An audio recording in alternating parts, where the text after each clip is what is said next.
The old cabin clung to Raven's cliff like a broken fingernail, weathered wood groaning against the mountain wind. Sarah Chen pulled her coat tighter around her swollen belly as she climbed the rocky path, 8 months pregnant and desperate for shelter from the sudden storm. The door hung open, creaking on rusted hinges. Inside, dust motes danced in pale afternoon light, streaming through cracked windows. But what made Sarah's blood freeze wasn't the decay or abandonment, it was the wall. Hundreds of driver's licenses, wedding rings and photographs were nailed to the rotting wood in neat rows. Missing person flyers from the past 30 years created a macabre wallpaper of the vanished. Sarah's hands trembled as she recognized faces from the posters that had haunted her childhood. People who'd simply disappeared from Millbrook, never to be found. But Sarah wasn't just any frightened, pregnant woman seeking refuge. She was Detective Sarah Chen, on forced maternity leave, and her trained eye immediately spotted the pattern the town had missed for decades. Someone had been collecting trophies, and they were still out there. But who in quiet Millbrook could orchestrate such calculated evil for so long? The baby kicked hard against her ribs, as if sensing her racing pulse. Sarah forced herself to breathe slowly, fighting the nausea that wasn't entirely pregnancy-related. Her phone showed no signal this high up the mountain. She was alone with 30 years of evidence that would either make her career or get her killed. Moving deeper into the cabin, she catalogued everything with the methodical precision that had made her the youngest detective in Millbrook's history. The items weren't random. Each cluster represented a victim. A gold wedding band next to a faded Polaroid of a young mother. A set of car keys beside a teenager's class ring. Personal effects that families had described in desperate missing person reports, now displayed like hunting trophies. Sarah recognized the Polaroid technique from her criminology textbooks. The photos showed each victim in their final moments, terror frozen in their eyes. But something else caught her attention: the backgrounds. These weren't taken in the cabin. The lighting was artificial, clinical. Wherever these people had died, it was somewhere with electricity and proper ventilation, a medical facility, or somewhere designed to look like one. Her mind raced through Millbrook's geography. The town had grown around the old mining industry, but when the copper dried up in the 70s, most businesses had shuttered. The hospital had moved to the valley 20 years ago, leaving the original building abandoned on Pine Street. Dr. Morrison's old practice had closed when he retired. The veterinary clinic had. Thunder crashed overhead and Sarah jumped, her hand instinctively protecting her belly. Rain drummed against the roof with increasing intensity. She couldn't leave now even if she wanted to. The path would be treacherous, possibly deadly in her condition. But staying meant spending the night surrounded by evidence of a serial killer's decades-long spree. A killer who clearly knew these mountains intimately, who had chosen this remote location specifically because hikers rarely ventured to Raven's Cliff, who might return at any time. Sarah's detective training warred with her maternal instincts. She should document everything, preserve the scene, build a case that would finally bring justice to these families. But she also needed to protect the life growing inside her. Every moment she stayed increased the risk that she'd become another trophy on this wall of horrors. A loose floorboard creaked behind her. Sarah spun around, heart hammering. Nothing there, just shadows and dust. But the sound had been distinct, deliberate. Someone else was in the cabin. "Hello?" she called out, immediately regretting it. If the killer had returned, announcing her presence was the last thing she should do. Silence stretched like a held breath. Then she heard it, slow, measured footsteps on the front porch.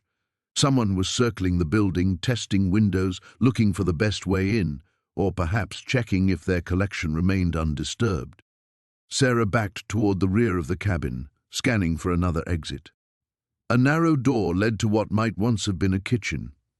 Through the grimy window, she could see a steep drop-off into the ravine. No escape route there. The footsteps stopped directly outside the main room. Sarah held her breath, one hand pressed against her belly, the other fumbling for the service weapon she'd been required to surrender when her pregnancy advanced. Nothing but her cell phone and car keys. The front door hinges squealed, as someone pushed it wider. "Well, well," a familiar voice said softly. "Looks like we have a visitor." Sarah's blood turned to ice water. She knew that voice. Had heard it countless times around town, at the grocery store, at community meetings. A voice that belonged to someone she'd trusted, someone who'd probably helped search for some of these very victims. Someone who was about to discover that Detective Sarah Chen had found their secret museum. The storm had passed by dawn, leaving behind a crystalline silence that made Sarah's footsteps echo unnaturally loud against the cabin's wooden floors. She'd barely slept, her mind churning over the implications of what she'd discovered. The jewelry box sat on the kitchen table like an accusation, its contents spread before her in neat rows. 23 pieces. She'd counted them twice in the pale morning light filtering through grimy windows. Rings, necklaces, earrings, a charm bracelet with the name Lucy etched in cursive script. Each piece seemed to whisper its own story of loss, of someone who'd expected to go home but never did. Sarah's phone showed 2 bars now, enough to make calls, though she dreaded what she might learn. She photographed each piece of jewelry, then began searching online for missing persons reports in Cedar Ridge and the surrounding counties. The results made her stomach clench. The charm bracelet belonged to Lucy Brennan, age 16, missing since 2019. The high school class ring matched the description of one belonging to David Chen, vanished during a camping trip in 2017. A distinctive silver locket had been worn by Maria Santos on the day she disappeared in 2020. But it was the antique cameo brooch that made Sarah's blood run cold. The accompanying police report described it as a family heirloom belonging to Eleanor Whitmore, who'd gone missing 43 years ago, long before Sarah was born. The accumulation hadn't started recently. Someone had been collecting these trophies for decades. The baby shifted inside her, a flutter of movement that reminded her she wasn't just in danger herself. She needed to get out of here, needed to call the police from town. But as she moved toward the door, something caught her eye that she'd missed in the darkness the night before. Scratched into the wooden wall beside the window, nearly invisible unless the light hit it just right, were letters carved with something sharp. Sarah traced them with her finger, feeling the rough grooves. "Help me. J.M. June 15th, 2022. June 15th. Less than 4 months ago. Someone had been held here recently, someone with the initials J.M. Sarah's hands shook as she searched her phone again, scrolling through missing persons reports until she found what she'd been dreading. Jennifer Morrison, age 28. Last seen hiking alone on June 14th, 2022. The photo showed a young woman with Sarah's own dark hair and slight build. According to the report, Jennifer had been 3 months pregnant when she disappeared. The phone slipped from Sarah's trembling fingers, clattering onto the floor. The cabin suddenly felt smaller, the walls pressing in. Someone was taking pregnant women, someone who lived close enough to this mountain to use the cabin as a hunting ground for over 4 decades. A sound outside froze her blood, the distant rumble of an engine climbing the mountain road. Sarah grabbed her phone and keys, her mind racing. The car grew closer, the engine straining against the steep grade. Whoever was coming knew exactly where they were going. She considered hiding, but the cabin offered little concealment. The single bedroom contained only a bare mattress and more disturbing evidence she didn't want to contemplate. The kitchen had no pantry, no closets. Her only option was to run. Sarah slipped out the back door, grateful for the soft carpet of pine needles that muffled her footsteps. The forest was thick here, offering cover if she could reach it before the vehicle arrived. Behind her, she heard the engine grow louder, then cut off. A car door slammed with casual confidence, the sound of someone who had every right to be here. Hidden behind a massive pine tree 50 yards from the cabin, Sarah watched a figure emerge from a dark pickup truck. Even at this distance, she recognized him immediately, Deputy Frank Morris, a fixture in Cedar Ridge for as long as she could remember. He'd been the one to take her statement when her car had been vandalized last month. He'd seemed so kind, so concerned for her safety as a pregnant woman living alone. Morris moved around the cabin with practiced efficiency, checking the doors and windows. When he found the back door she'd left open, he stopped and called out. "I know you're here, Sarah. I saw your car at the bottom of the ravine." His voice carried clearly through the morning air, conversational and calm. "You're hurt and scared, and that's not good for the baby. Come on back inside where it's warm." Sarah pressed her back against the rough bark, her heart hammering against her ribs. Her car was barely visible from the road. He'd have to know exactly where to look, which meant he'd been watching her probably for weeks. The vandalism, the threats that had driven her to flee in the first place. It had all been him, herding her toward this moment, this place. "I've been taking real good care of your neighbors," Morris continued, his footsteps circling the cabin now. "They're all here with me, in a way, and soon you and that baby will be too." The storm had passed, leaving behind an eerie stillness that made every creak of the cabin sound like footsteps. Sarah hadn't slept. She'd spent the night huddled in the corner farthest from the closet, watching the shadows dance across the walls as her flashlight batteries slowly died. Now, in the grey morning light filtering through grimy windows, the pile of belongings looked even more sinister. Her stomach cramped with hunger, but the thought of eating anything in this place made her nauseous. The baby kicked restlessly, as if sensing her distress. She pressed her hand to her belly, whispering reassurances she didn't believe herself. "We need to get out of here," she murmured, but her car keys felt heavy in her pocket. The road down the mountain would be treacherous after the storm, possibly impassable, and even if she could make it to town, what then? Marcus would be looking for her. The police wouldn't help. They'd proven that already. A glint of metal caught her eye from within the pile. Sarah approached cautiously, as if the belongings might somehow come alive. Nestled between a child's backpack and a woman's purse was a sheriff's badge. Her blood ran cold as she picked it up, reading the engraved name, Deputy Thomas Hartwell. She knew that name. Everyone in Pine Ridge did. Tom Hartwell had disappeared 3 years ago during a routine patrol. The official story was that he'd gotten lost in a blizzard, his body never recovered. But here was his badge, tarnished and forgotten among dozens of other personal effects. Sarah's hands trembled as she began examining other items more carefully. A driver's license belonging to Jenny Morrison, the college student who'd vanished 2 summers ago while hiking. A wedding ring engraved with initials that matched those of an elderly couple who'd gone missing during a camping trip.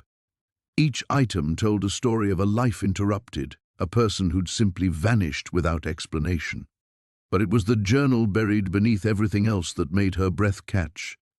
The leather cover was worn smooth, and inside, page after page was filled with meticulous handwriting. Dates, names, descriptions, a detailed log of every person who'd disappeared. The entries went back decades, some written in different hands, as if multiple people had contributed to this macabre record. The final entry, dated just 2 weeks ago, made her knees buckle. Subject arrived at cabin during afternoon thunderstorm. Female, approximately 25, brown hair, wearing blue hiking gear. Claimed car trouble, offered shelter as usual, process complete by midnight. Belongings stored with others, cover story, lost hiker, assumed bear attack. Sheriff's Department will handle inquiries. Sarah sank onto the dusty floor, journal clutched to her chest. This wasn't random. Someone was deliberately luring people to this cabin, and the Sheriff's Department was involved in covering it up. But who? And why? The sound of an engine made her freeze. Through the window she could see a dark pickup truck winding up the mountain road, heading directly for the cabin. Panic flooded her system as she recognized the vehicle. It belonged to Deputy Frank Morrison, Jenny's father, the same deputy who'd taken her statement about Marcus, who'd dismissed her fears with patronizing smiles.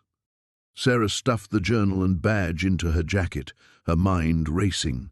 The closet was too obvious. The bathroom had no window. Her only option was the kitchen, where a back door led to the rear of the cabin. She grabbed her keys and phone, praying the engine would start. The truck's engine grew louder. Through the front window, she could see Morrison climbing out, along with another man she didn't recognize, tall, bearded, wearing hunting gear. They moved with purpose, not like rescuers, but like people who knew exactly what they expected to find. Sarah slipped out the back door just as she heard the front door creak open.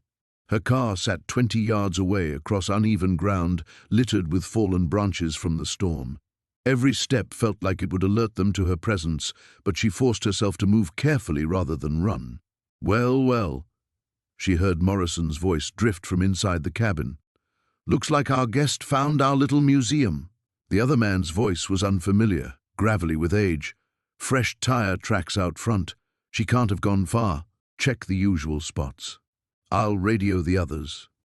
Sarah reached her car and eased the door open, wincing at the soft click. Her hands shook as she inserted the key, offering a desperate prayer to whatever deity might be listening. The engine turned over on the second try, and she immediately threw it in reverse. Morrison appeared at the cabin's front door just as she completed her three-point turn. Their eyes met through the windshield for one terrible moment, before she gunned the engine and fled down the mountain road, leaving him shouting into his radio behind her. The baby kicked hard, and Sarah realized she was crying. Whatever was happening in Pine Ridge, it was bigger and more organized than she'd imagined, and now they knew she knew. The rain had stopped by the time Maya descended from the cabin, her phone clutched in her trembling hand. The forest seemed different now. Every shadow held menace, every rustling branch a potential threat. She'd managed to photograph several items before her nerve broke. A child's pink backpack with Emma embroidered in purple thread, a man's watch engraved with Happy 25th Anniversary, a woman's purse still containing a driver's license from 2018. The license belonged to Rebecca Chen, a name Maya recognized from the missing person flyers that had papered the town 2 years ago. Rebecca had been hiking alone, they said. Never found. Maya's Toyota sat where she'd left it, engine ticking as it cooled. She slumped behind the wheel, her baby giving her ribs a sharp kick as if sensing her distress. The photographs on her phone seemed to burn against her palm, evidence of something so monstrous she could barely process it. She needed to get to town, to the police, but as she navigated the winding mountain road, doubt crept in like fog. Sheriff Brennan had lived in Cedar Falls his entire life. His family had been among the original settlers. If someone had been collecting trophies from missing persons for decades, how had law enforcement missed it? Unless they hadn't missed it at all. The thought made her stomach lurch. Maya pulled over at a scenic overlook, her hands shaking as she gripped the steering wheel. Below, Cedar Falls spread out like a postcard. White steepled church, neat rows of houses. The main street with its quaint shops and cafes. It looked so normal, so innocent. Her phone buzzed. A text from David, flight delayed again. Won't be home until tomorrow night. Love you. Maya stared at the message, feeling suddenly, utterly alone. She couldn't wait for David. Whatever was happening in that cabin, whoever was responsible, they might return. They might move everything. The evidence would disappear just like all those people had. She drove into town as the sun began its descent behind the mountains. The police station sat on Main Street, a modest brick building that shared space with the town hall. Maya parked and sat for a moment, gathering courage. Through the windows, she could see Sheriff Brennan at his desk, his grey head bent over paperwork. The bell above the door chimed as she entered. Brennan looked up, his weathered face creasing into a smile that didn't quite reach his eyes. "Maya, good to see you. How's that baby coming along?" "Fine, thank you." Her voice sounded steadier than she felt. "Sheriff, I need to report something. I found—" She paused, studying his expression. "I found some things up in the mountains. Things that don't belong there." Brennan leaned back in his chair, fingers steepled. "Oh?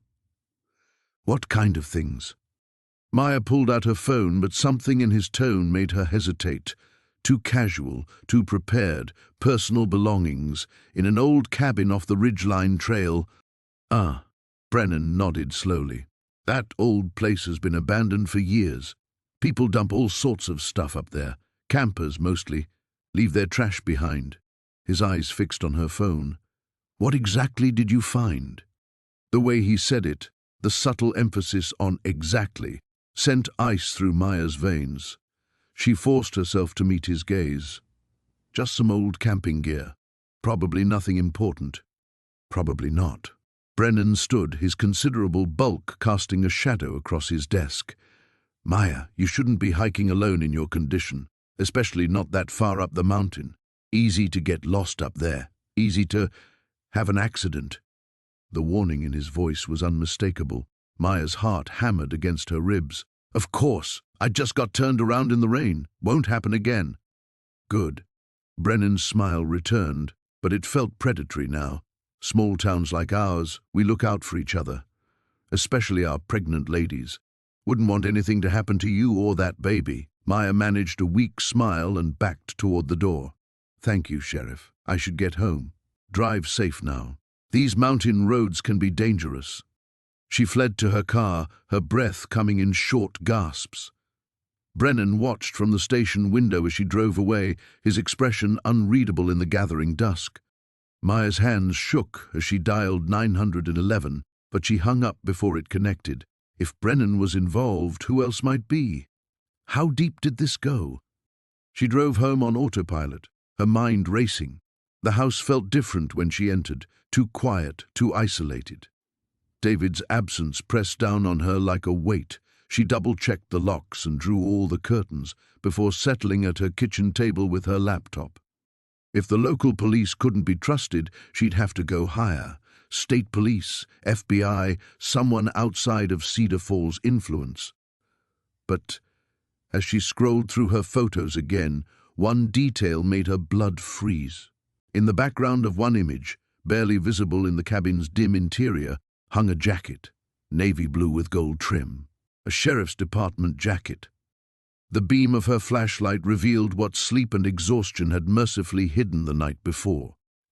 Elena's breath caught as she swept the light across the cabin's far wall, where dozens of photographs were pinned in neat rows like specimens in a collector's display. Missing person flyers, newspaper clippings, school portraits, all bearing faces frozen in time, their eyes seeming to follow her movement through the dim space. She recognized some of them. Sarah Martinez, the college student who'd vanished 3 summers ago while hiking the Ridge Trail. Tommy Chen, barely 16 when he disappeared after leaving his job at the hardware store. Maria Gutierrez, whose family had moved away in grief after the police called off the search. The dates spanned decades, stretching back to faded yellowed clippings from the 1980s. Elena's hand instinctively moved to her belly as another contraction rippled through her. Not now. She needed to understand what she'd stumbled into before the baby decided to make its arrival. The storm still raged outside, but the cabin's horrific gallery demanded her attention more than the wind and rain. Moving closer to the wall, she noticed something that made her blood run cold. Each photograph bore a small notation in the corner, dates written in the same careful handwriting. But these weren't the dates of disappearance listed in the newspaper articles. These were different dates, some months or even years later. Her flashlight beam landed on a wooden chest beneath the display, its brass hinges green with age. With trembling fingers, Elena lifted the lid and immediately wished she hadn't. Personal effects filled the space in organized compartments: watches, jewelry, wallets, keys. Each item tagged with a number that corresponded to the photographs above. Sarah Martinez's student ID card, Tommy Chen's class ring, a silver bracelet that belonged to a girl whose smiling face gazed down from a prom photo dated 1995. The bracelet's tag read "Return to Earth, October 12, 1996. Elena stumbled backward, her mind racing to process the implications. Someone had been collecting these people, keeping trophies, maintaining meticulous records. The isolation of the cabin suddenly felt less like sanctuary and more like a trap. The baby shifted violently inside her, as if sensing her terror. Another contraction seized her, stronger this time, and she gripped the edge of a dusty table for support. Through her pain, she noticed something else, a leather journal lying open, its pages covered in the same neat handwriting that marked the photographs. Despite every instinct screaming at her to run, Elena forced herself to read. The entries were clinical, detached, describing methods and techniques with scientific precision, locations along the mountain trails where people could be intercepted, ways to dispose of evidence, notes about the seasonal patterns of hikers and hunters. But the most chilling entries were the recent ones. Her own name appeared multiple times, along with details about her pregnancy, her work schedule at the diner, her daily routines. Someone had been watching her for weeks, maybe months, planning. The Whitmore girl shows promise for the collection. Carrying new life makes her especially valuable. The timing must be perfect, when she's most vulnerable, most in need of help. Elena's knees nearly gave way. This wasn't a random discovery.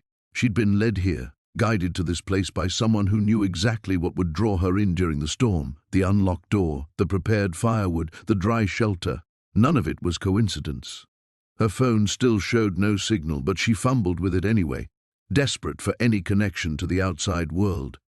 The screen's glow cast eerie shadows across the wall of faces, making them seem to move in her peripheral vision. A sound from outside made her freeze, not wind or rain, but the deliberate crunch of footsteps on wet gravel. Someone was approaching the cabin. Elena extinguished her flashlight and pressed herself against the wall beside the window, trying to control her ragged breathing.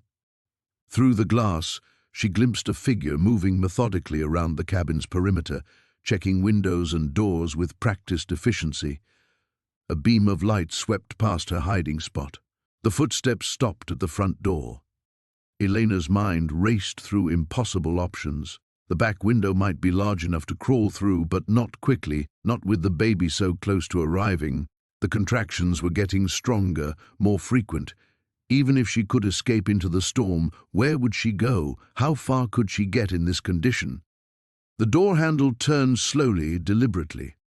Someone entered with quiet confidence, as if they belonged here, as if they'd done this many times before. In the darkness, Elena heard the soft click of a battery-powered lantern, followed by the gentle scrape of boots on wood. The intruder moved with purpose, checking the cabin systematically. "I know you're in here, Elena," a voice called softly, male, familiar in a way that sent ice through her veins. "The storm's getting worse. We need to talk about your baby." The storm had passed, leaving behind an eerie stillness that made every creak of the cabin sound like gunfire. Maya pressed her back against the kitchen wall, clutching a rusted carving knife she'd found in one of the drawers. Her heart hammered against her ribs as footsteps echoed on the wooden porch outside. 3 deliberate knocks shattered the silence. "Maya, you in there?" The voice was familiar. Sheriff Brennan from town. Relief flooded through her until she remembered the boxes upstairs, the decades of belongings from people who had vanished without a trace, people whose cases would have crossed his desk. "Just a minute," she called, her voice catching. She tucked the knife into her waistband and pulled her sweater down to cover it. The baby kicked hard, as if sensing her distress. When she opened the door, Brennan stood on the threshold with Deputy Collins, both wearing expressions of practiced concern. Brennan was a heavy-set man in his 50s, with greying hair and kind eyes that had always made her feel safe when she'd encountered him in town. Now those same eyes seemed to catalogue every detail of her appearance. "Heard you might be up here," Brennan said, removing his hat. "Tom Mueller saw you heading up the mountain road yesterday before the storm hit. We were worried when we couldn't reach you." "Cell service is terrible up here," Maya replied, forcing a smile. "How did you know about this place?" "Old Henderson cabin. Been abandoned for years." Collins stepped forward, younger and leaner than his boss, with restless eyes that kept darting past Maya into the cabin's interior. "Mind if we come in? Make sure you're okay?" Every instinct screamed at her to say no, but refusing would only raise suspicions. Of course. She stepped aside, watching as both men entered. Brennan's boots left muddy prints on the floor, the same boot pattern she'd seen outside when she first arrived. "Quite a storm last night," Brennan commented, glancing around the main room. His gaze lingered on the staircase. "You must have been scared up here all alone." "I've been through worse." Maya positioned herself between the men and the stairs. "Actually, I was just about to head back to town. The roads should be clear now." "Funny thing about this place," Collins said, wandering toward the kitchen. "Old man Henderson disappeared about 15 years ago, just vanished one day. Never did figure out what happened to him. The baby kicked again, harder this time, and Maya winced. Brennan noticed immediately. "When are you due?" 2 months. She rubbed her belly, trying to calm the restless movement. "Maybe less." "Your first?" Brennan's voice carried a strange undertone, something that might have been hunger. "Yes." Collins had moved to the far wall, examining the wood paneling with unusual interest. His fingers traced along the edges of the boards as if he were looking for something specific. "Place has good bones. Shame to let it rot." "We should get you back to town," Brennan said, but he made no move toward the door. "Doc Patterson should take a look at you after a night like that. Stress isn't good for the baby." The way he said baby made her skin crawl. There was something proprietary in his tone, as if he were discussing livestock rather than her unborn child. "I'm fine, really." Maya edged toward the door. "But you're right, I should get going." "Actually," Collins said from across the room, "we had reports of squatters up here. Someone's been using this place. You didn't see anyone else around, did you?" The lie came easily. "No, just me." Brennan studied her face with the practiced eye of someone accustomed to detecting deception. "Funny. There's been quite a bit of activity up here lately. Tire tracks, food scraps, almost like someone's been living here." Maya's mouth went dry. How much did they know? How long had they been watching this place? "Maybe other travelers seeking shelter?" she suggested. Collins returned from his inspection of the wall, shaking his head almost imperceptibly at Brennan. They were communicating without words, and Maya realized with growing terror that they weren't here to rescue her. "Tell you what," Brennan said, his smile not reaching his eyes. "Why don't we escort you back to town? Make sure you get there safely. These mountain roads can be treacherous after a storm." It wasn't a suggestion. Maya nodded, calculating her options. The knife pressed against her lower back, a small comfort. "Let me just grab my things." "We'll wait right here," Collins said, settling into one of the chairs as if he owned the place. As Maya headed toward the stairs, Brennan's voice stopped her. "Just your personal items, Maya. No need to go poking around upstairs. Old places like this can be dangerous. Rotting floorboards, unstable structures. Wouldn't want anything to happen to you or the baby." The threat was unmistakable. They knew exactly what was upstairs, and they knew she'd found it. Maya nodded and changed direction toward the couch where she'd left her jacket, her mind racing. Whatever was happening in this town, whatever these men were part of, she was now trapped in the middle of it, and they wanted her baby. The rain hammered against the cabin windows as Maya stared at the photograph in her trembling hands. Her own face looked back at her, but it wasn't quite right. The woman in the picture had the same dark hair, the same angular features, but her eyes held a haunted quality Maya didn't recognize. Written on the back in faded ink were the words, "Sarah Chen, missing since 1997. Her breath caught in her throat. Chen had been her mother's maiden name, the name Maya herself had carried before marriage, but this woman couldn't be her mother. The timeline was all wrong. Her mother had died in a car accident when Maya was 5, in 2001. She remembered the funeral, remembered her father's tears. A floorboard creaked behind her. Maya spun around, clutching the photograph against her chest. The cabin appeared empty, shadows dancing in the corners where her flashlight couldn't reach. The storm outside seemed to press against the walls, making the entire structure groan and shift. She forced herself to breathe steadily. The baby kicked, a sharp reminder of why she needed to stay calm, stay focused. But the photograph in her hands felt like it was burning her fingers. She tucked it into her jacket pocket and continued searching through the boxes. The next container held children's clothes, tiny sweaters, miniature shoes, toys that looked decades old. Each item was carefully labeled with a name and date. Tommy Morrison, 1984. Lisa Brennan, 1991. The names meant nothing to her, but seeing the children's belongings made her stomach clench with protective fear. At the bottom of the box, wrapped in tissue paper, was a small wooden rocking horse. The paint was chipped, but she could still make out the delicate details carved into its mane. Something about it seemed familiar, though she couldn't place where she might have seen it before. A sudden crash of thunder shook the cabin, and the lights flickered.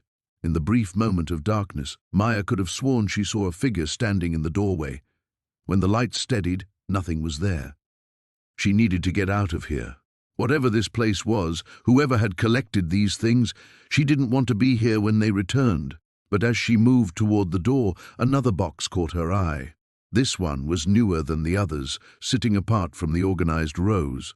Inside, her blood turned to ice. Her own missing persons flyer stared back at her, the photo taken from her social media account just months ago. But the date on the flyer was wrong. It claimed she'd been missing for 3 weeks. Beneath it was a hospital bracelet with her name and ultrasound photos of her baby that she'd never seen before. The implications crashed over her like a tide. Someone had been planning this, documenting her disappearance before it had even happened. The storm, her car breaking down, finding this cabin, none of it was coincidence. Footsteps echoed on the porch outside. Maya's heart hammered as she quickly closed the boxes, her hands shaking so badly she could barely manage the lids. The front door handle turned with a slow, deliberate click. She looked frantically for another way out. A window at the back of the cabin offered her only escape route, but it was small and high off the ground.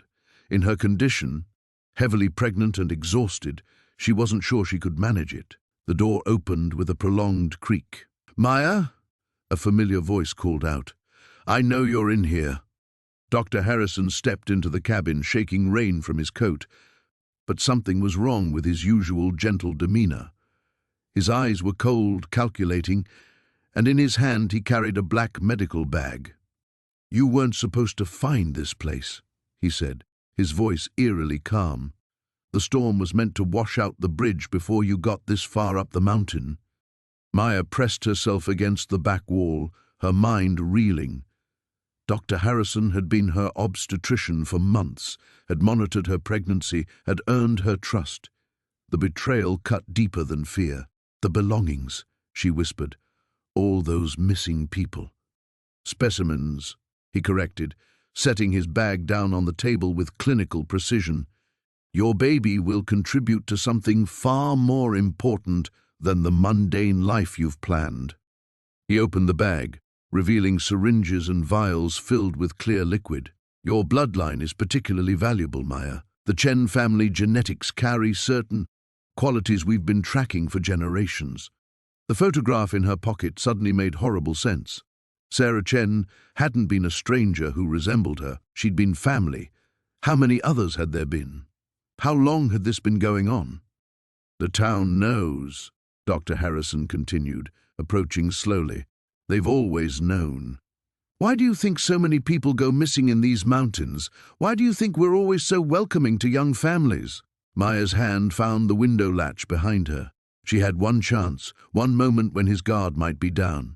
"Your baby will help us understand what makes certain bloodlines so special," he said, raising a syringe. Maya threw herself backward, shattering the window. The sound of footsteps on gravel made Elena's blood freeze.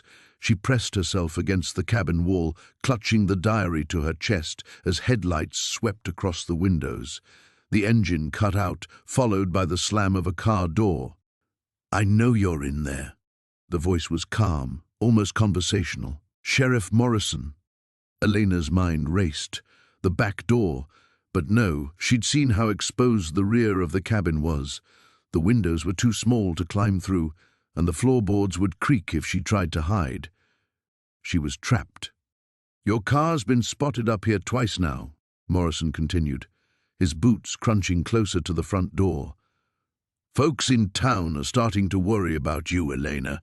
Pregnant woman wandering around alone in these mountains. Dangerous things can happen. The door handle rattled. Elena realized with a surge of panic that she hadn't locked it behind her. Now I'm going to come in, and we're going to have a nice, calm conversation about what you've been looking for up here.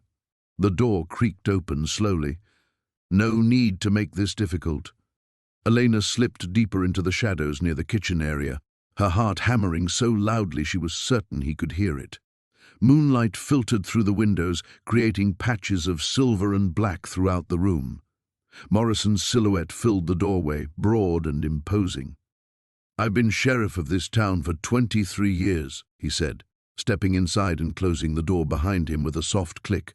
"I know every secret these mountains hold, every trail, every hiding spot, every—" His flashlight beam swept across the room, every grave. The light passed inches from Elena's feet. She held her breath, pressing herself flatter against the wall.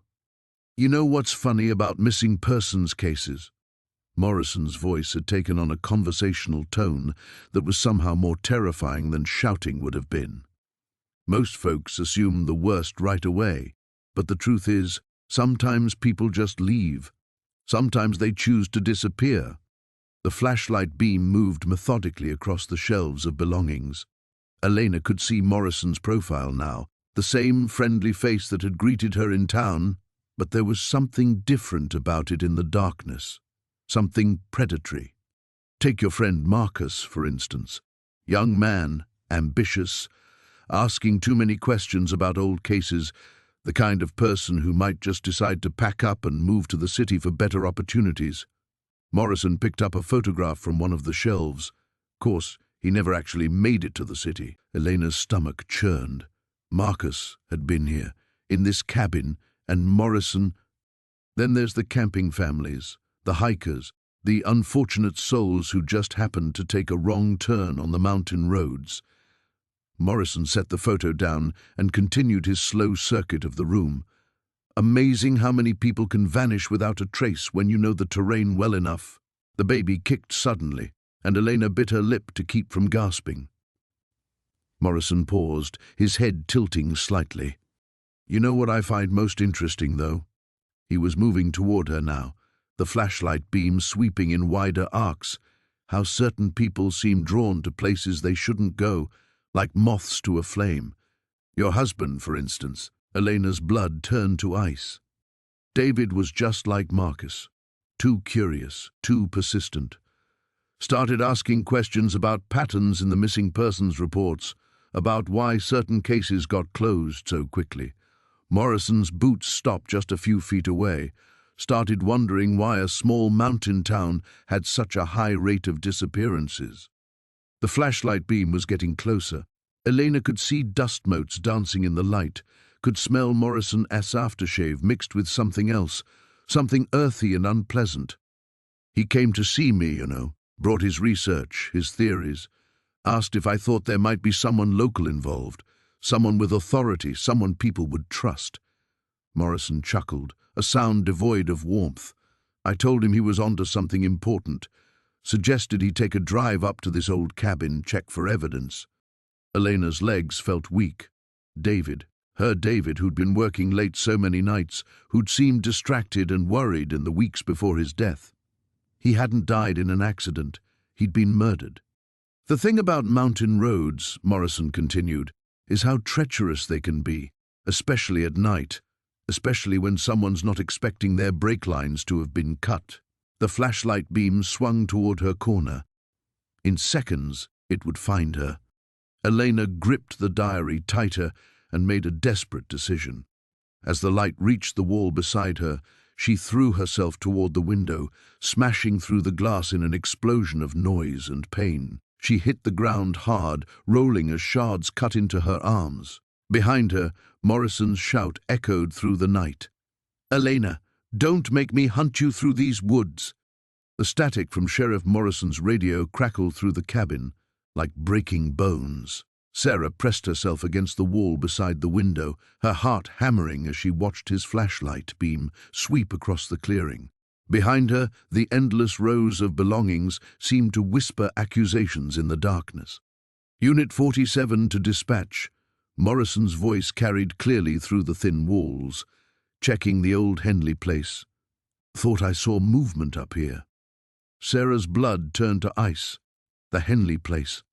She'd heard that name whispered in town, always with downcast eyes and quick subject changes. Now she understood why. The radio squawked back. "Copy that, Sheriff. Everything all right up there?" Just being thorough. That Brennan woman's still missing, and with the storm coming in. Morrison's voice trailed off as his footsteps crunched closer to the cabin. Sarah bit her lip to keep from gasping. They were looking for her. How long had she been missing? Hours, days? The pregnancy fog and exhaustion made time feel elastic, unreliable. David must be frantic. Unless, the terrible thought crept in like poison. What if David wasn't frantic at all? What if he knew exactly where she was? Morrison's footsteps circled the cabin slowly, deliberately. Sarah crept away from the window, deeper into the maze of stolen memories. Her fingers brushed against something soft, a child's stuffed rabbit, its fur matted with age and something darker. She jerked her hand back, bile rising in her throat. "Dispatch, I'm going to check inside." Door's been forced. Sarah's breath caught. The door she'd broken through hours ago, evidence of her presence written in splintered wood and bent metal. She needed to hide, but where? The cabin was one room, and Morrison would have a thorough search pattern. Law enforcement training would make him methodical, systematic. The front door creaked open.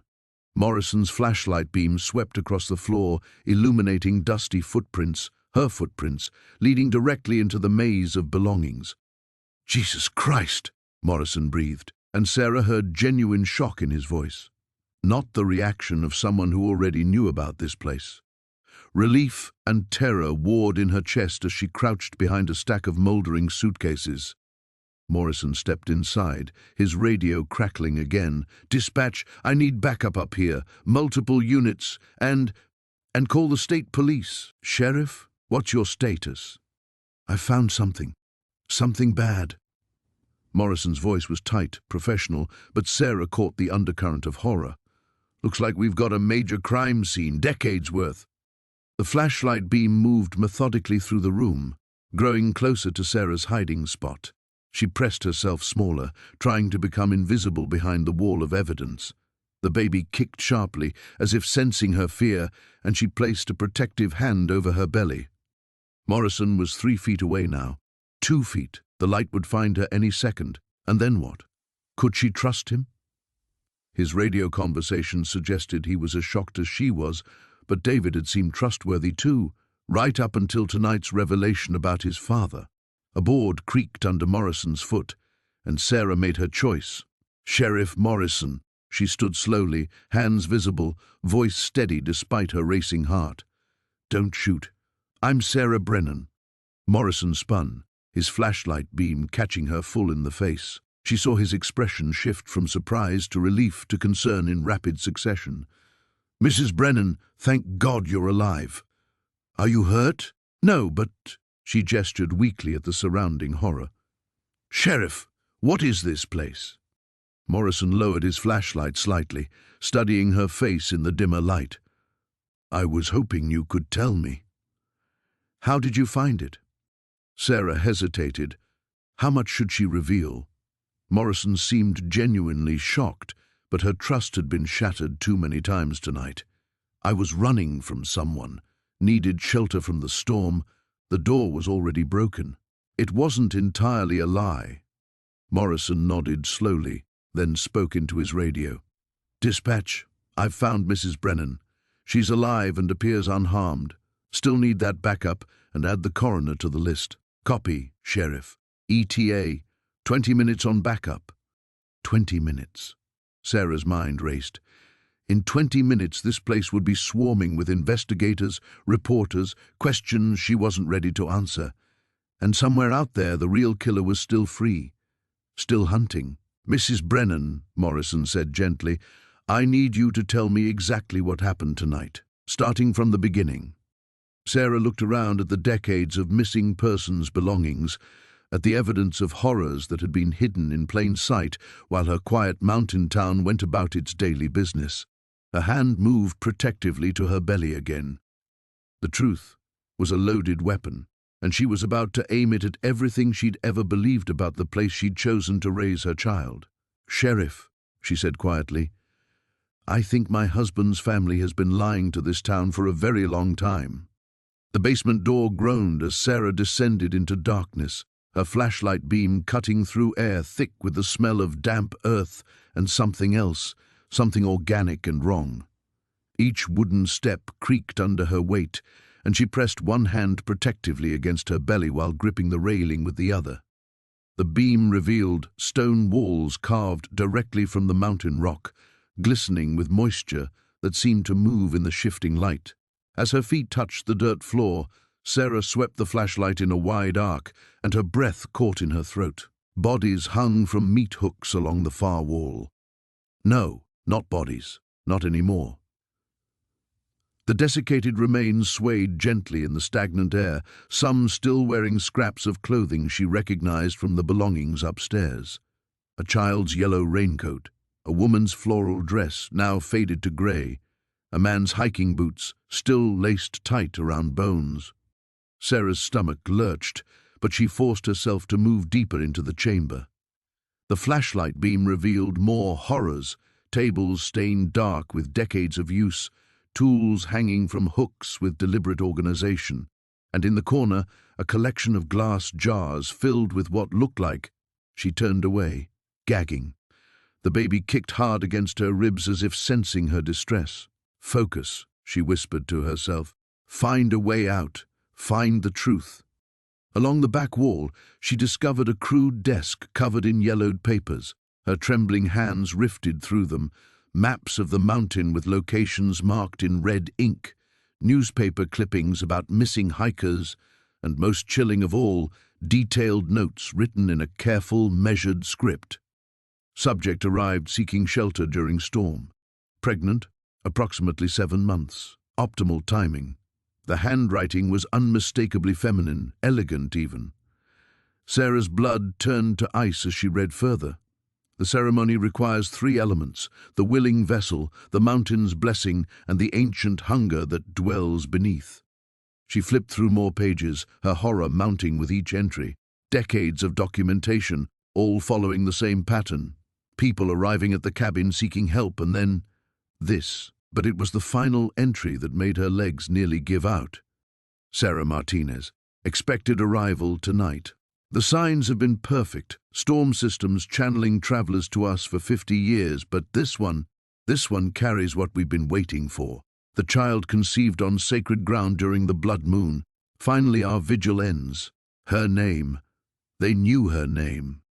The flashlight beam wavered as her hands shook. This wasn't random. She hadn't stumbled upon this place by accident. Somehow, impossibly, she'd been led here, hunted. A soft sound from above made her freeze, footsteps crossing the cabin floor, slow, deliberate, accompanied by the gentle humming of a lullaby. The voice was unmistakably female, warm and maternal in a way that made Sarah's skin crawl. "Sarah, dear?" The voice drifted down through the basement ceiling. "I know you're down there. There's no need to be afraid. We've been preparing for you for so long." More footsteps, heavier ones. At least 2 people, maybe more. Sarah backed against the stone wall, her mind racing. The basement had only one exit, the stairs she'd come down. She was trapped. "The mountain called to you, didn't it?" The voice continued, closer to the basement door now. "Drew you here through the storm? You felt it pulling at you, even before you knew you were lost. That's how it works, sweetie. That's how it's always worked." Sarah pressed herself further into the shadows, praying the darkness would hide her.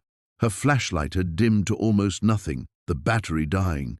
In the growing darkness she could hear things moving in the walls, scratching, skittering sounds that spoke of creatures that had learned to live off the scraps of horror. "The children conceived on this mountain during the blood moon carry something special," the voice went on, almost conversational now. "A connection to the old things that sleep beneath the stone. They make perfect bridges between what was and what's coming. Your baby isn't just a child, Sarah. It's a doorway." The basement door creaked open, and yellow light spilled down the stairs. Sarah saw the shadow of a woman descending, moving with the careful grace of someone intimately familiar with these stone steps. "I've been the caretaker here for 43 years, the woman said, her voice echoing off the walls. "My mother before me and her mother before that. We keep the old agreements. We feed the hunger that sleeps beneath the mountain, and in return it gives us what we need, the storms that guide the lost to our door, the signs that tell us who to choose, the strength to do what must be done." Sarah's flashlight finally died, plunging her into complete darkness. She pressed both hands against her belly, feeling the baby's urgent movements. In the absolute black, she could hear the woman's breathing, smell her lavender perfume mixed with something else, copper and decay. "Come now, dear," the voice whispered, impossibly close. "Let's go upstairs and get you comfortable. You're going to be here for a while."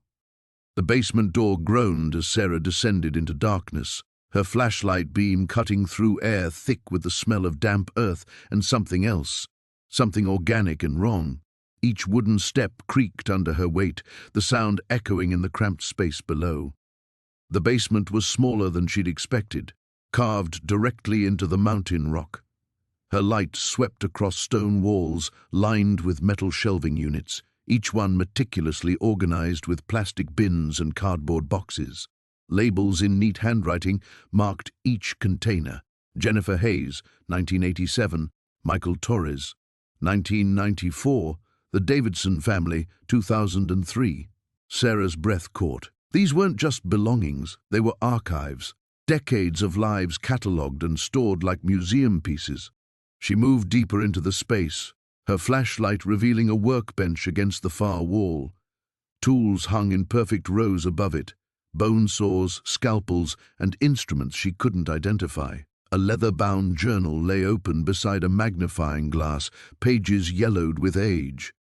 The handwriting was the same as the labels, precise and methodical. She leaned closer, fighting nausea as she read the latest entry. Subject exhibits optimal genetic markers, bloodline traces to original settlement families. Fetal development at approximately 28 weeks shows enhanced neural activity. The child will be perfect for the next phase. Her hands trembled as she flipped backward through the pages. Entry after entry documented pregnancies, births, and something called the selection process. Names she recognized from missing person reports filled the margins alongside clinical observations about bone density, blood type, and spiritual compatibility. A photograph slipped from between the pages and fluttered to the floor. Sarah picked it up, her stomach lurching. It showed a group of people in white robes standing in a circle around a stone altar. In the center lay a woman, very pregnant, very still. The faces in the photograph were younger, but she recognized them. Mayor Hendricks, Dr. Morrison, and others she'd seen around town. Behind her, a floorboard creaked. Sarah spun around, her flashlight beam catching Margaret's silhouette at the bottom of the stairs. The older woman's face was calm, almost serene, as if she'd been expecting this moment. "You shouldn't have come down here, dear," Margaret said, stepping into the light. "Though I suppose it was inevitable. The child you carry has a way of drawing people to the truth." "What is this place?" Sarah's voice came out as a whisper. Margaret moved closer, her eyes reflecting the flashlight beam like an animal's. "A sanctuary, a place where we preserve what matters most. Your baby, Sarah, it's special. We've been waiting for one like it for so long." "Waiting for what?" "The bloodline. Your family, your husband's family. You both descend from the original settlers, the ones who made the pact." Margaret's voice took on a reverent quality. They understood what this mountain demanded, what it needed to keep the town safe, prosperous. Sarah backed against the workbench, her hand instinctively protecting her belly. "You're insane." "Am I?" Margaret tilted her head. "Has anything bad ever happened in Millbrook? Real tragedy? We haven't had a single murder, a major accident, an economic collapse in over 60 years. Other towns struggle, fail, die. But not us. Never us." The pieces clicked together with horrifying clarity. The missing people. You've been feeding them to something. Margaret's smile was patient, maternal. Not feeding, dear, offering. The mountain spirit is ancient, hungry, but also reasonable. It accepts substitutes when the bloodline provides them. Every few years, we find someone passing through, someone who won't be missed, and in return, it protects us. But, my baby, your baby is different, pure bloodline. The spirit has been calling for one like it, growing restless with our substitutes. If we provide what it truly wants. Margaret's eyes gleamed. It will grant us another generation of peace. Your child will become part of the mountain itself, watching over us forever. Sarah's grip tightened on the journal. You killed all those people. We saved thousands. The town, our families, our children, all safe because of what we do. Dr. Morrison tried to find another way with his research, tried to understand the science behind it all. But some things are beyond science. Heavy footsteps echoed from upstairs. More of them were coming. Margaret extended her hand. Come with me, Sarah. Make this easy. The ceremony is beautiful, peaceful. You won't suffer, and your child will live forever. Sarah's mind raced. The storm outside still raged, cutting off any escape routes. But the journal in her hands felt heavy with secrets, and she remembered the photographs upstairs, evidence of decades of murders disguised as disappearances. How long? She asked, stalling. How long has this been going on?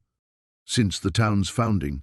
My grandmother was one of the first to understand what was required. Margaret's smile widened. It's tradition, dear. Family tradition. The footsteps upstairs grew louder.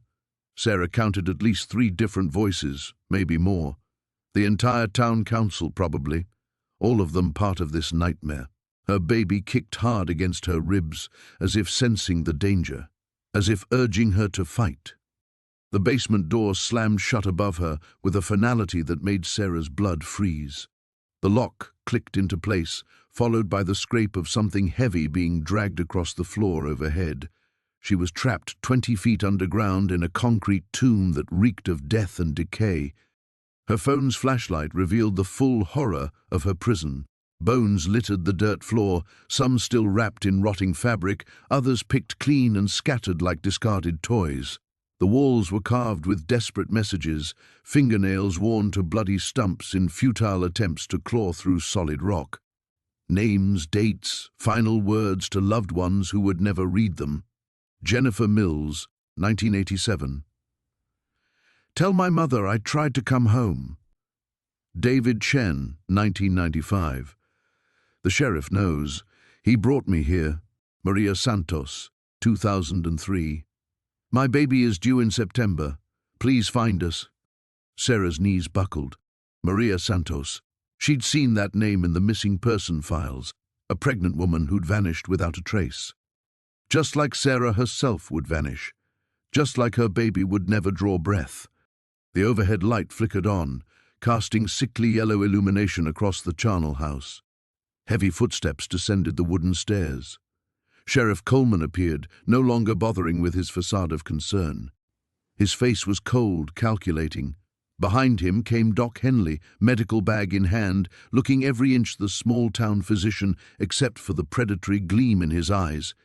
26 years I've been feeding this town, Coleman said, stepping carefully around a ribcage. 26 years of keeping our little secret buried. Families move here, population stays stable, everyone's happy. Perfect system. You're insane. Sarah pressed herself against the far wall, one hand protectively covering her belly. People have families, friends who look for them. Drifters mostly, Doc Henley said, opening his bag and withdrawing a syringe. Folks passing through, running from something. Pregnant women seeking new starts. Who's going to miss them? He smiled, revealing teeth stained yellow from decades of cigarettes. Your boyfriend thinks you ran off. Very believable, given your history. The basement walls seemed to pulse around her. What history? Coleman chuckled. Emma's been very helpful. Told us all about your little drinking problem, your depression, how you've been talking about disappearing. When we find your car at the bottom of Miller's Gorge with a suicide note, everyone will just shake their heads sadly. Another troubled soul who couldn't handle motherhood. Emma? The betrayal hit harder than physical pain. She's part of this? Sweet Emma runs our little adoption service, Doc Henley said, drawing clear liquid into the syringe. Babies are worth good money to the right families. Clean, healthy infants from properly screened mothers, no questions asked, no paper trail. Very exclusive clientele. Sarah's mind reeled. The cabin full of belongings, the missing persons, the perfectly maintained population. They weren't just killing people, they were harvesting them. How many? 47 successful extractions, Coleman said proudly. Though we lost a few mothers early on, Doc's gotten much better at the procedure. He gestured around the basement. These are just the ones who couldn't contribute to our community anymore. The baby kicked hard against Sarah's ribs, as if sensing the danger. She had to think, had to find a way out. The basement had only one exit, the stairs behind the two men. But Coleman wore his service weapon, and Doc Henley was already approaching with the needle. The sedative will make this easier, Doc Henley said. You'll sleep through the surgery. Very humane, really. You're going to cut my baby out of me. Sarah's voice came out flat, emotionless. Shock was setting in. Standard C-section. Nothing fancy. He paused a few feet away. Though I'm afraid there are sometimes complications. Blood loss, infection. The mothers rarely survive, but that's not really our concern. Sarah spotted something glinting among the bones at her feet, a piece of broken glass from a shattered bottle. She forced herself to keep talking, to keep them distracted. The town knows, doesn't it? They all know what you're doing. The town survives because of what we do, Coleman snapped. Tourism dried up, logging industry died, businesses closed. But we found a way to keep Paradise Ridge alive. Everyone benefits from the adoption fees, the property sales, the federal aid for our missing persons cases. She palmed the glass shard, feeling it slice into her fingers. Blood made it slippery, but she gripped it tight. And they just look the other way? They participate, Doc Henley said, raising the syringe. Hold still now. Sarah lunged forward, driving the makeshift blade toward his throat. He jerked backward, the glass catching his wrist instead, and the syringe clattered to the floor. Coleman's hand moved to his weapon, but Sarah was already scrambling up the stairs, adrenaline overriding her exhaustion. The basement door was locked from the outside, but desperation gave her strength. She threw her full weight against it as footsteps pounded up behind her. The basement door groaned as Sarah descended into darkness, her phone's flashlight cutting through the musty air. Each step down the wooden stairs sent vibrations through her swollen belly, and she pressed one hand protectively against her stomach while gripping the railing with the other. The smell hit her first, not decay, but something clinical and preserved, like formaldehyde mixed with old leather. At the bottom of the stairs, her light revealed a workshop that made her blood freeze. Workbenches lined the walls, covered with tools she couldn't identify, but somehow understood their terrible purpose. Glass jars, filled with amber liquid, sat in neat rows, their contents mercifully obscured by the dim light. But it was the photographs that made her sink onto the bottom step, her legs suddenly unable to support her weight. Hundreds of them, pinned to boards and strung on lines like a grotesque gallery. Men, women, children, all captured in moments of pure terror. Some she recognized from the missing person flyers that had accumulated upstairs over the decades. Others were older, their clothing and hairstyles dating back to when her own parents were children. In the center of it all stood a chair, leather restraints hanging from its arms like dead snakes. Dark stains covered the concrete floor around it, in patterns that spoke of years of use. This wasn't just a killer's lair, it was a shrine to methodical, sustained evil. Sarah's phone buzzed with a text that made her heart stop. "Found you." She scrambled up the stairs, her pregnant body awkward and slow. Behind her she heard the unmistakable sound of another door opening, one she hadn't noticed in her rush to explore. Heavy footsteps echoed in the basement as she reached the main floor, gasping. The front door was no longer an option. Through the window, she could see a figure moving through the trees, methodically searching. Dr. Morrison's silver car was parked beside her own, blocking any hope of escape down the mountain road. Her mind raced through the implications. The town doctor, trusted by generations of families, delivering their babies and caring for their sick. How many had he made disappear? How many times had he used his position to select victims who wouldn't be immediately missed? The basement door creaked. He was coming up. Sarah moved as quietly as her condition allowed toward the back of the cabin, past the kitchen where decades of personal belongings told their silent stories. A child's lunchbox from 1987, a woman's purse from just last year, wedding rings and wallets and car keys, the detritus of interrupted lives. The back door was locked, but the key hung on a hook beside it, as if Morrison was confident no one would ever make it this far. Her fingers shook as she turned it, and the door opened to reveal a narrow path leading further up the mountain. Sarah Morrison's voice drifted from inside the cabin, calm and professional, as if he were calling her name in a waiting room. "There's no need to make this difficult. Think about your baby." The words sent ice through her veins. How long had he been watching her? Planning? She thought of all their appointments, his gentle hands on her belly during examinations, and felt sick. The path was steep and rocky, disappearing into thick forest. Sarah had no idea where it led, but she climbed anyway, driven by maternal instinct that overrode her exhaustion. Behind her, the back door opened and closed with deliberate calm.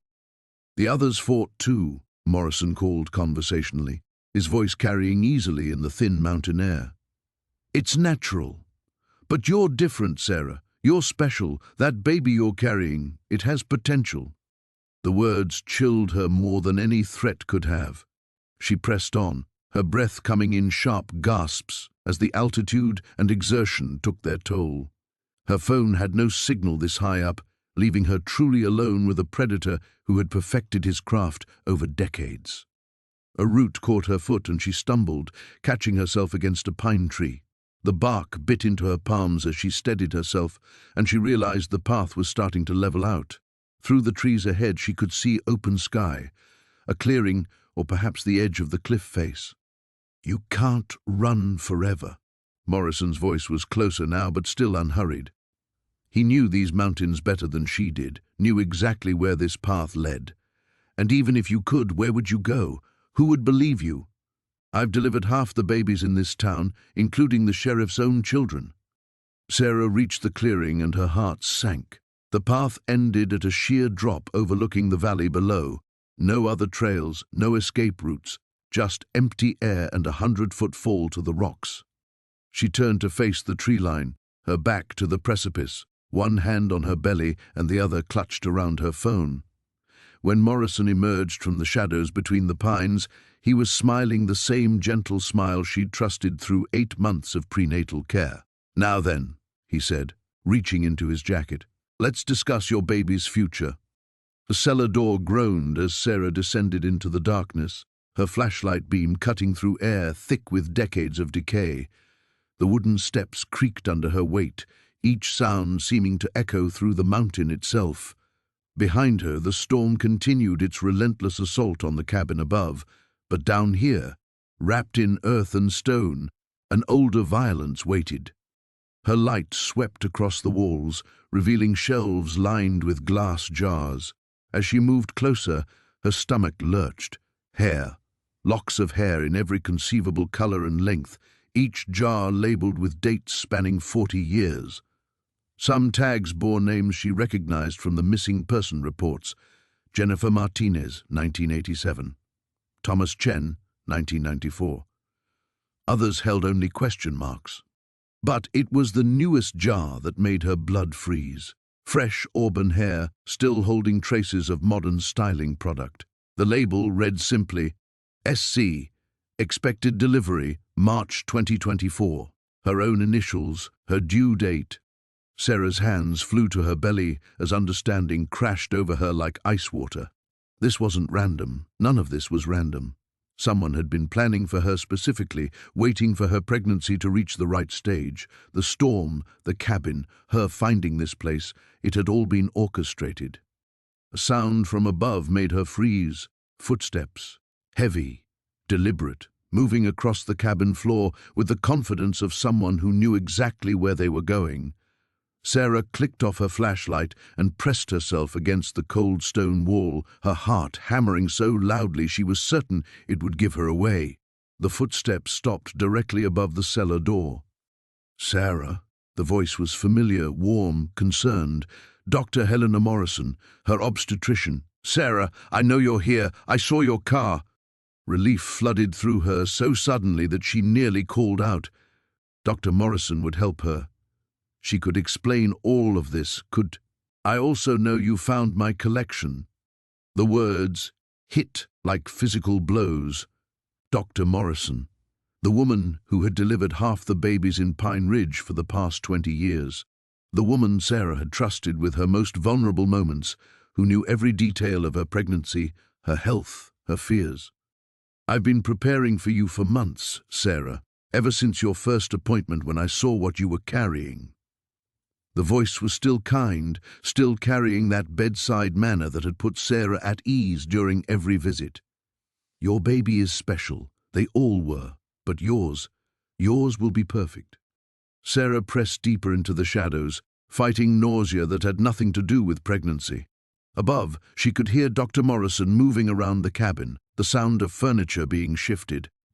"I know you're scared. They all were. But you have to understand, I'm not doing this for myself. The town needs this. Pine Ridge has been dying for decades. Young families leave, businesses close, hope disappears. But there's power in this place, Sarah. Old power that demands old prices." The doctor's footsteps moved closer to the cellar door again. "The mountain spirits require sacrifice to keep the town alive, a life freely given, carrying new life within. It's been the way for generations, passed down through careful selection. Your grandmother understood. She helped me choose the first ones, back when we were both young." Sarah's legs nearly gave out. Grandmother Ruth, who had lived in Pine Ridge her entire life, who had spoken so lovingly of community traditions and mountain folklore, the woman who had convinced Sarah to move back here, who had recommended Dr. Morrison specifically. "She made me promise to wait until the bloodline was right again, until you came back, carrying her great-grandchild. The power is strongest when it flows through family lines, you see." Above, something heavy scraped across the floor. Sarah risked turning her flashlight back on, keeping the beam low. At the far end of the cellar, she spotted another staircase, older and narrower, carved directly into the rock.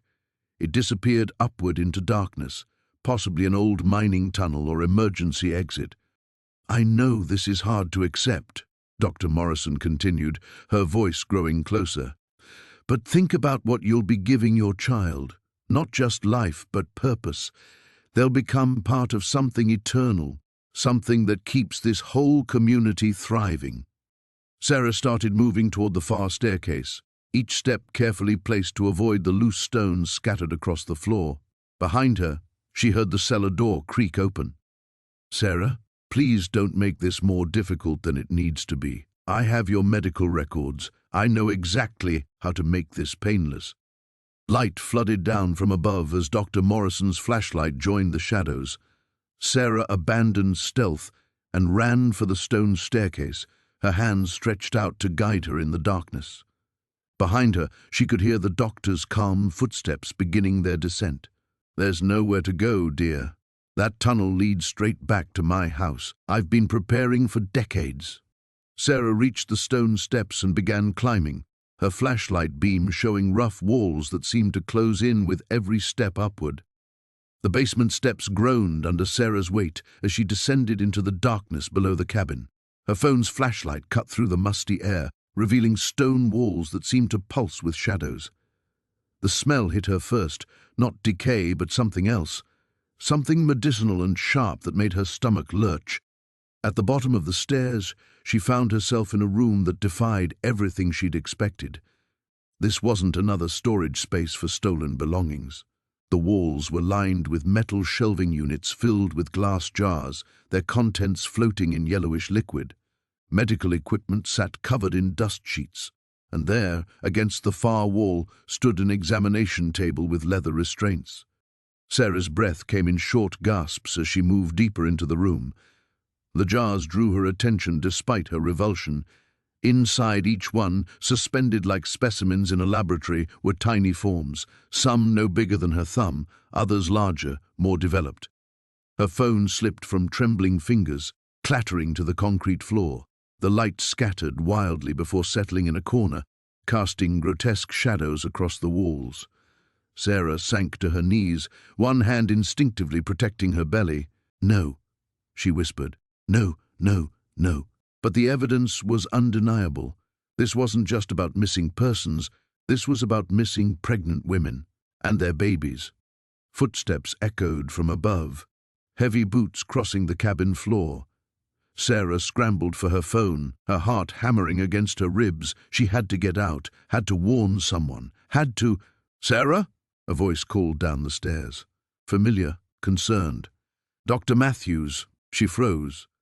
How did he know she was here? How did he even know her name? "Sarah, I know you're down there. Please, come up. We need to talk." His tone was gentle, the same one he'd used during her prenatal appointments.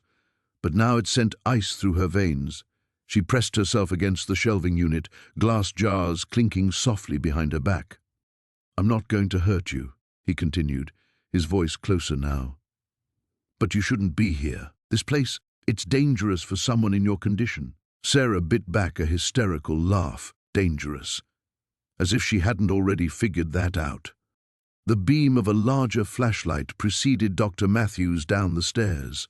Sarah squeezed her eyes shut, as if not seeing him might make her invisible. But when she opened them again, he was standing 10 feet away, studying her with the same clinical detachment he'd shown during her examinations. "You're early," he said, almost to himself. "I wasn't expecting you for another few weeks." "Expecting me?" Sarah's voice cracked. "When you moved here, when you got pregnant, did you really think it was coincidence?" He set his flashlight on the examination table, the beam pointing upward and casting his face in harsh relief. "Margaret Chen was supposed to refer you to me. She was supposed to monitor your progress and let me know when you were ready."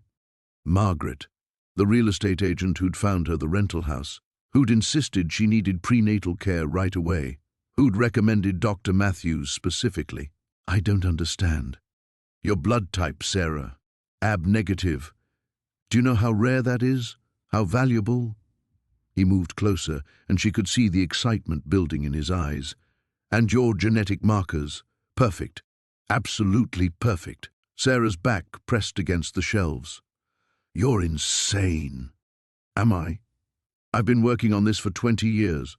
Genetic selection, enhanced development. These mountain women, they kept giving me inferior specimens. But you—" He reached toward her belly, and Sarah swatted his hand away. "Don't touch me. The women who came before you, they didn't understand the gift they were carrying. They fought the process, tried to escape. But you're different. You're educated. You can appreciate what we're accomplishing here. Murder. You're accomplishing murder." Dr. Matthews' expression hardened. "I'm accomplishing evolution. Do you think medical breakthroughs happen without sacrifice? Those jars represent the future. Each failure taught me something new." Sarah edged sideways along the wall, trying to reach the stairs. But he anticipated her movement, stepping to block her path. "Your baby will be the culmination of everything I've learned. Enhanced intelligence, superior physical capabilities, immunity to genetic disorders that plague ordinary children. And what happens to me?" The pause stretched too long. When he finally answered, his voice had lost all pretense of warmth. "That depends on how cooperative you are during the process." Sarah's hand found something on the shelf behind her, a glass jar, heavy, full of liquid and something else she refused to look at. Dr. Matthews was still talking, explaining his twisted vision of genetic superiority when she brought the jar forward with all her strength. It shattered against his temple, sending him staggering. Formaldehyde splashed across the floor, filling the air with choking fumes. Sarah didn't wait to see if he'd fall. She ran for the stairs, her baby kicking frantically as if sensing the danger. Behind her, Dr. Matthews' voice rose in fury, but she was already climbing, already fleeing toward whatever waited in the darkness above. The basement door slammed shut above her, the sound echoing through the stone chamber like a death knell. Emma pressed her back against the cold wall, her heart hammering as footsteps creaked across the floorboards overhead. The beam of her phone's flashlight wavered in her trembling hand, casting dancing shadows across the horrific gallery surrounding her. She forced herself to move deeper into the basement, past the shelves lined with personal effects, past the journals documenting decades of disappearances. At the far end, a narrow corridor stretched into darkness. Her baby kicked frantically, as if sensing the danger pressing in from all sides. The corridor opened into another chamber, this one containing a desk covered in maps and newspaper clippings. Emma's light swept across the papers, revealing a methodical documentation of her town's dark secret. Headlines screamed about missing hikers, vanished tourists, unexplained disappearances stretching back 40 years. Red circles marked locations throughout the mountains, and she recognized several spots from her own hiking adventures. A leather-bound ledger lay open on the desk. Emma's blood turned to ice as she read the neat handwritten entries. Sarah Chen, October 15, 2019, Cabin 7, Marcus Webb, July 3, 2020, Ravine Site, Elena Vasquez, December 1, 2022, Mill Creek. The most recent entry made her legs buckle. Emma Morrison, March 18, 2024, Final Protocol. Today's date. Her hand flew to her swollen belly as the implications crashed over her. This wasn't random. They had been watching her, planning this. But why? Voices drifted down from above, muffled but urgent. She caught fragments. The timing has to be perfect, and the bloodline can't be broken. Bloodline. The word sent fresh terror coursing through her veins. She flipped frantically through the ledger's earlier pages, searching for answers. The entries went back decades, but something changed around 1985. Before that year, the victims were random strangers. After 1985, she noticed a pattern in the names that made her stomach lurch. Morrison, Chen, Webb, Vasquez. The same surnames appeared repeatedly across generations, as if entire family lines were being systematically hunted. Emma's maiden name was Morrison, and she found 3 other Morrison entries spanning different decades. Her grandfather's brother, who had supposedly moved to California in 1987, her cousin David, who had vanished during a camping trip in 2003. A loose photograph fell from between the ledger's pages. Emma's flashlight illuminated a black and white image of the town's founders, circa 1924. She recognized the cabin owner's distinctive features in one of the faces, but the man looked exactly as he did now, unchanged by the century that should have passed. The basement door creaked open above her. "Emma, dear, I know you're down there." The voice was gentle, almost grandfatherly, but it carried an undertone of something ancient and hungry. "There's no point in hiding. We've been preparing for this day since before you were born." Emma stuffed the photograph into her pocket and looked desperately around the chamber. A second staircase led upward from the far corner, probably to the kitchen. If she could reach it quietly, maybe she could slip out while he was coming down the main stairs. She eased toward the steps, but a floorboard groaned under her weight. The footsteps above stopped abruptly. The pieces clicked together with sickening clarity. The town's prosperity, its strange isolation, the way certain families had roots going back to the founding. It was all connected. Some kind of supernatural bargain that demanded periodic offerings from specific bloodlines. Emma reached the kitchen stairs and began climbing as quietly as possible. Through the basement doorway, she could see the main staircase illuminated by flickering candlelight. A shadow moved slowly down the steps. "The others fought too at first," he said, his voice now coming from the basement. "But they came to understand that their sacrifice ensures the survival of everyone else. Your child will be raised with honor, Emma, raised to fulfill their destiny when the time comes." She pushed through the kitchen door and found herself face to face with Dr. Martinez, the town's only physician, who had delivered half the babies in the county over the past 30 years. His kind eyes now gleamed with something inhuman. "Hello, Emma," he said softly, raising a syringe filled with clear liquid. "I'm sorry it has to be this way, but some traditions are older than individual choice." Emma's scream died in her throat as she realized the true scope of what she faced. This wasn't just one madman in a cabin. This was her entire town, her neighbors, her friends, all bound together in a conspiracy that had been devouring families for generations. The basement door slammed shut above them with a finality that made Sarah's heart skip.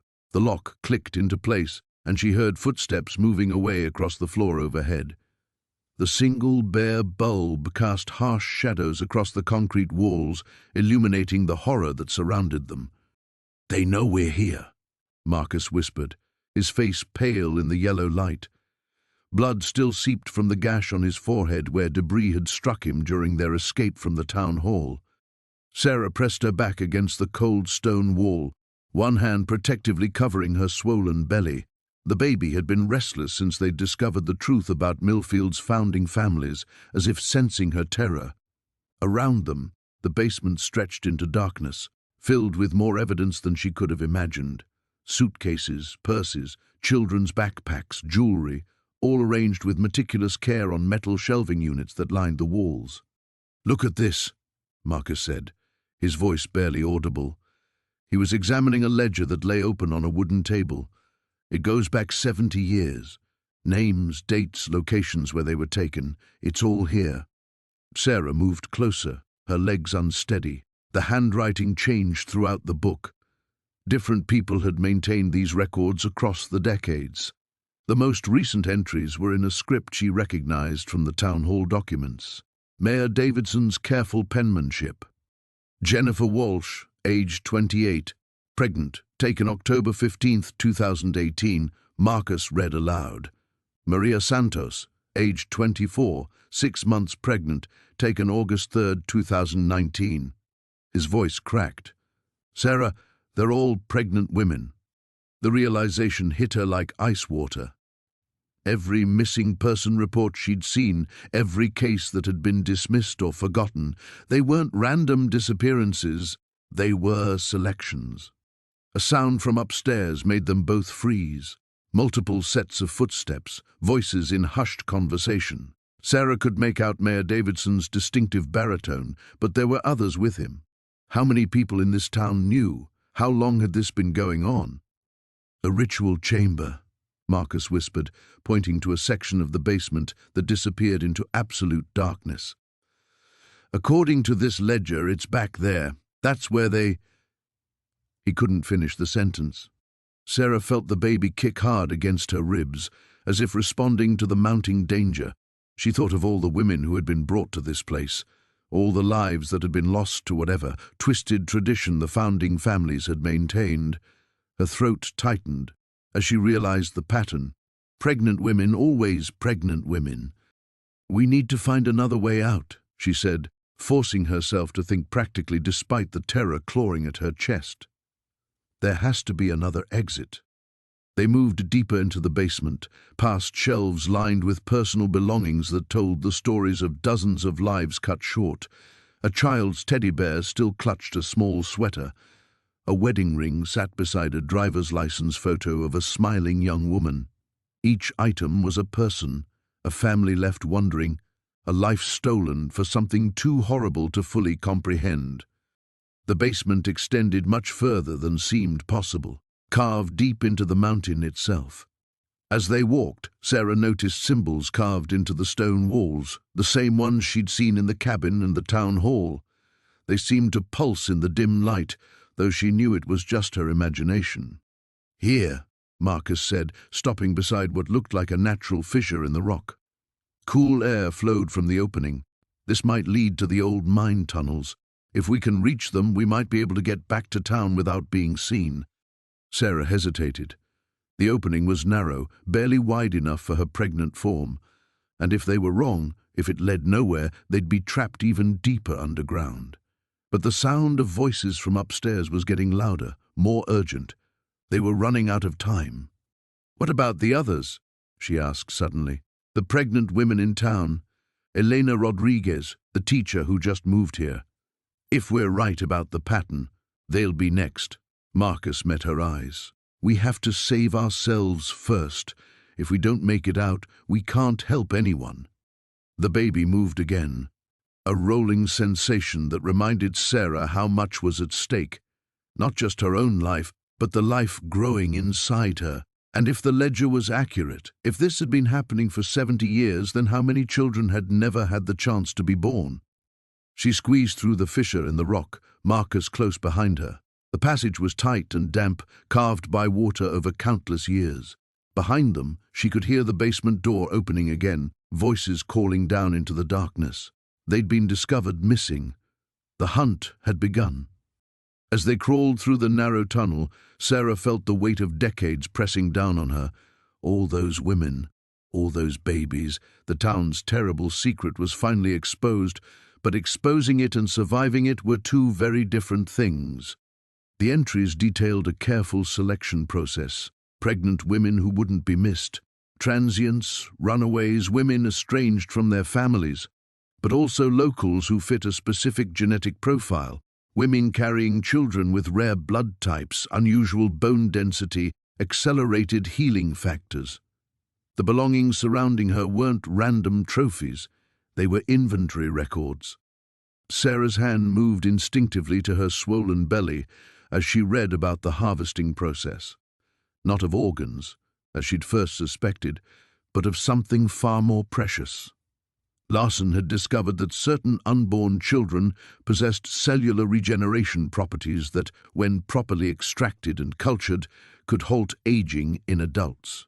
The town's founding families had been using this discovery to extend their lives for generations. A floorboard creaked behind her. Sarah spun around to find Dr. Larson himself standing in the doorway, his kind eyes now cold and calculating. Behind him stood Mayor Whitmore, Sheriff Davies, and Mark.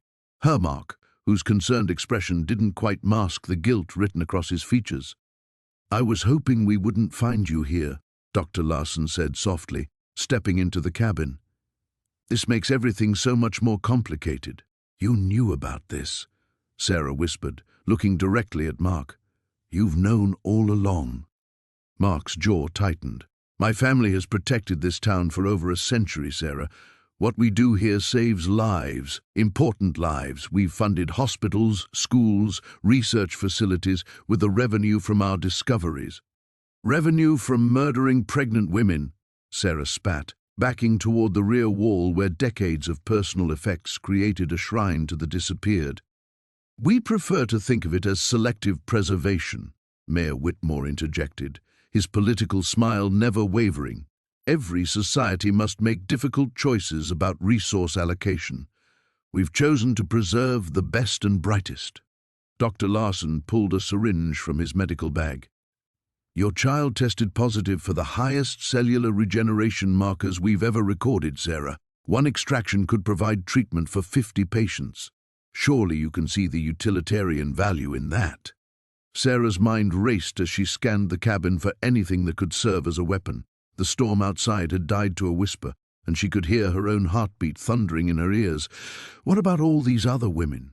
Did they see the utilitarian value too? "Most were unconscious during the procedure," Dr. Larson said matter-of-factly. "We're not monsters, Sarah. We don't believe in unnecessary suffering." The casual cruelty of his words hit her like a physical blow. Sarah grabbed a heavy brass candlestick from a nearby shelf, wielding it like a club. "Stay back, all of you." Sheriff Davies chuckled, his hand resting on his service weapon. "Where exactly do you think you're going to run, Sarah? This cabin sits on a cliff face. There's nowhere to go but down, and that's a 100-foot drop into granite." "Then that's where I'll go," Sarah said, surprising herself with the steadiness of her voice. "My child won't become part of your collection." Mark stepped forward, his hands raised placatingly. "Sarah, please, think about this rationally.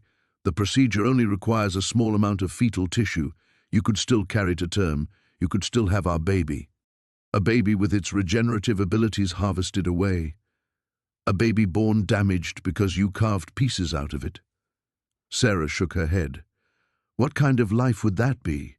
"A normal life," Dr. Larson said, "which is more than the other children received." The admission hung in the air like a toxic cloud. Sarah realized that the belongings around her represented not just missing women, but missing children too. An entire generation of potential lives snuffed out to feed the vanity and greed of Pine Ridge's elite. She backed toward the rear window, feeling the cool mountain air seeping through the gaps in the frame. The men moved closer, forming a semicircle around her. Dr. Larson held the syringe ready, its needle gleaming in the lamplight. "There's something you should know," Sarah said, her hand finding the window latch. "I didn't just stumble onto this cabin by accident. I've been investigating the disappearances for months, and I've been recording everything." She held up her phone, its red recording light blinking steadily. "Every word you've said tonight is being live-streamed to a private server. Even if you kill me, the truth will still come out." The men exchanged glances, uncertainty flickering across their faces for the first time.